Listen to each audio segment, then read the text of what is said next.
North Korea में गुरुवार को कोरोना के ओमिक्रॉन वेरिएंट का पहला मामला सामने आया है। नए केस की पुष्टि के बाद तानाशाह किम जोंग उन ने राष्ट्रीय आपातकाल के साथ साथ पूरे देश में लॉकडाउन की घोषणा की है।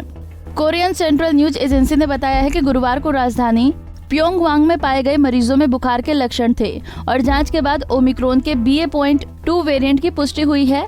किम जोंग उन ने कोरोना से बचाव के उपायों को अधिक बढ़ाए जाने का निर्देश दिया है, साथ ही गाइडलाइंस के सख्ती से पालन करने की भी बात कही है। कोरियन सेंट्रल न्यूज एजेंसी के अनुसार ओमिक्रॉन वेरिएंट की पुष्टि के बाद किम जोंग उन ने पार्टी के पोलित ब्यूरो और अन्य अधिकारियों की बैठक बुलाई। न्यूज एजेंसी ने कहा है कि बैठक का उद्देश्य कोरोना के ट्रांसमिशन को रोकना और कम से कम समय में महामारी को खत्म करना है।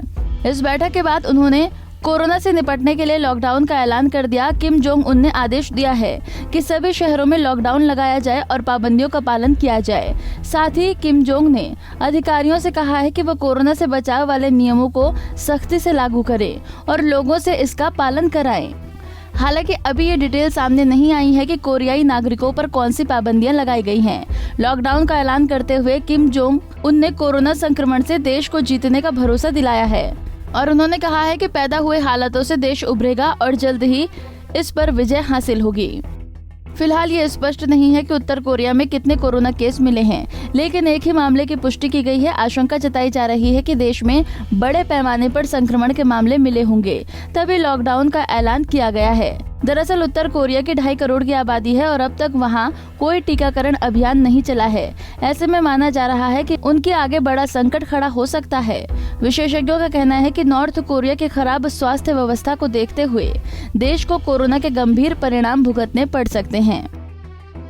बता दें कि 2020 की शुरुआत में दुनिया भर में कोरोना वायरस फैलने से पहले नॉर्थ कोरिया ने वायरस को रोकने के लिए गंभीर और सख्त कदम उठाए थे। सरकार ने कोरोना जैसे लक्षण वाले लोगों को अकेला छोड़ दिया था और 2 साल के लिए दूसरे देशों की यात्रा और व्यापार को रोक दिया था।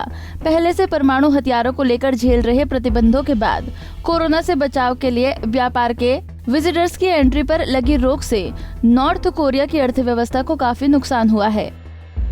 नॉर्थ कोरिया भले ही यह दावा करती हो कि उसे कोरोना वायरस के मुकाबले में सफलता मिली हो, लेकिन महामारी के दौर में वहां वायरस की संभावित उपस्थिति के संकेत मिलते रहे हैं। वहां से पहले भी कोविड मामलों की कई अपुट्स रिपोर्ट्स सामने आ चुकी हैं। नॉर्थ कोरिया साउथ कोरिया और चीन के साथ बॉर्डर साझा करता है, जो महामारी के प्रकोप से जूझ चुके हैं। इस समय चीन अपने सबसे बड़े शहर में लॉकडाउन के साथ ओमिक्रॉन लहर को रोकने के लिए संघर्ष कर रहा है। हमसे जुड़े रहने के लिए हमारे YouTube चैनल को सब्सक्राइब करें और नई वीडियो की नोटिफिकेशन के लिए बेल आइकॉन को दबाएं। अगर आप ये वीडियो Facebook पर देख रहे हैं तो लाइक जरूर करें और ज्यादा से ज्यादा शेयर करें। धन्यवाद।